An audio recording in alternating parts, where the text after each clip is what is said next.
Hello everyone, welcome to this challenge zoology notes. आज के इस वीडियो में आपको बताऊंगी मैकेनिज्म ऑफ एंजाइम एक्शन कि एंजाइम जो है वो अपना काम करता है तो किस तरीके से वो करता है।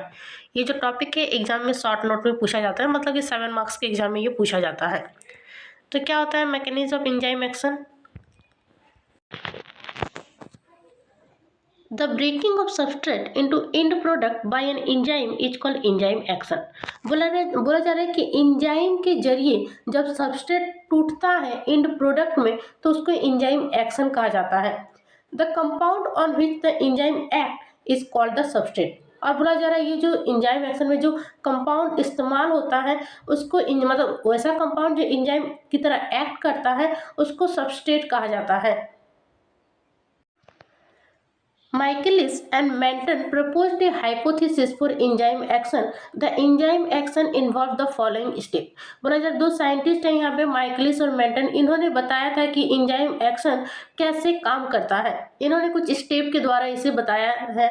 जैसे पहला स्टेप है the enzyme molecule combines with a substrate molecule to form an enzyme substrate complex. सबसे पहले एंजाइम मॉलिक्यूल जो है जिसको ई से डिनोट किया है वो जो है वो सबस्ट्रेट मॉलिक्यूल एस के साथ वो जुड़ता है और बनाता है एंजाइम सबस्ट्रेट कॉम्प्लेक्स।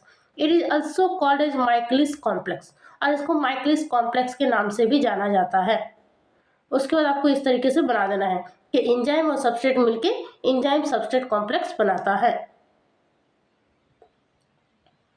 उसके बाद the enzyme contains specific site for the attachment of substrate.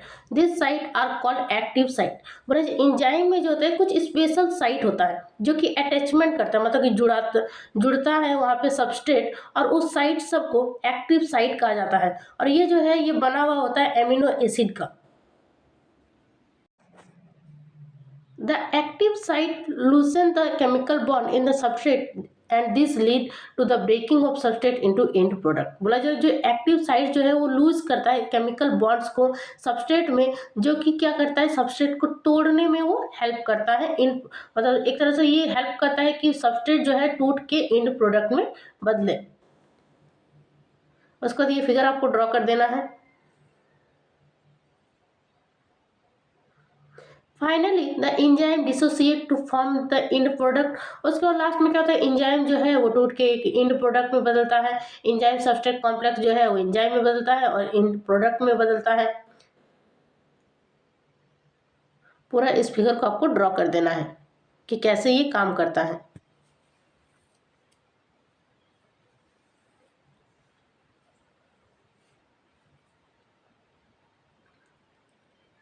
The enzyme is now free to combine with another molecule of substrate.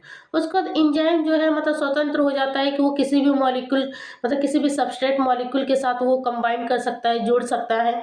There are two hypothesis to explain the mechanism of formation of enzyme substrate complex.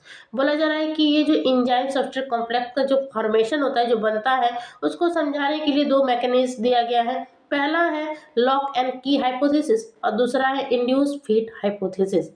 पहला lock and key hypothesis. ये क्या होता है? This hypothesis was proposed by Emil Fischer. ये जो है इसको Emil Fischer के द्वारा ये दिया गया था।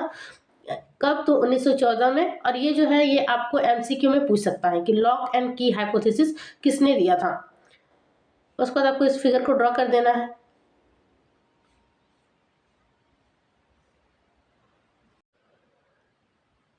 This theory explain the mechanism of formation of enzyme substrate complex. ये जो थ्योरी जो है ये बताता है कि आखिर कैसे एंजाइम सबस्ट्रेट कॉम्प्लेक्स का फॉर्मेशन होता है, कैसे ये बनता है।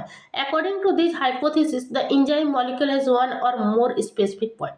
इस हाइपोथेसिस के अनुसार एंजाइम मॉलिक्यूल में एक और एक से ज्यादा स्पेसिफिक पॉइंट्स होते हैं। These points are called active site और एक्टिव सेंटर। इस पॉइंट को क्या कहा जाता है? तो एक्टिव साइट कहा जाता है या फिर एक्टिव सेंटर कहा जाता है।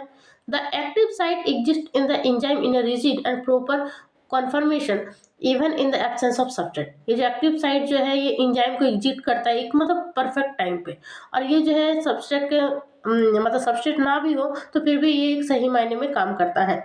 During enzyme action the substrate fit into the active site of an enzyme as a key fit into the lock. बोला एंजाइम एक्शन के दौरान सबस्ट्रेट जो है वो फिट हो जाता है एक्टिव साइट पे, एक जैसे कि एंजाइम जो है वो एक होता है ना ताले में चाबी का काम करता है।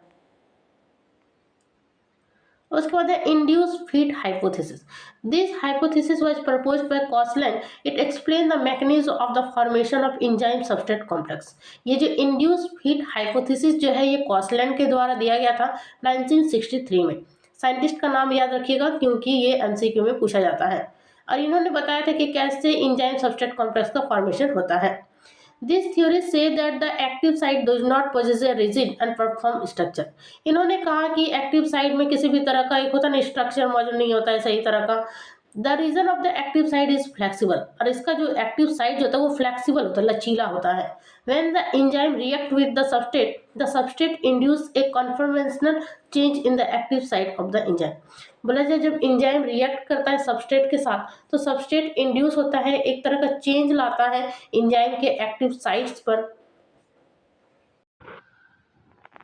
When the enzyme react with the substrate induce a conformational change in the active site of the enzyme।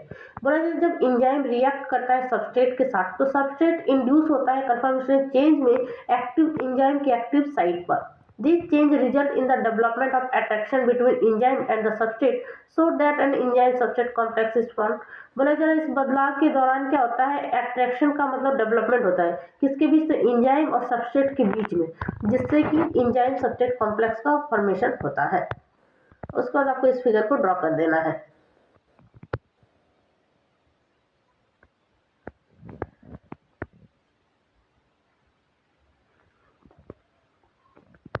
It leads to the loosing of chemical bond linking the component of the substrate. इससे क्या होता है, chemical bond का loose होता है, मतलब chemical bond एक तरह से लूज होता है जो लिंक होता है कंपोनेंट से।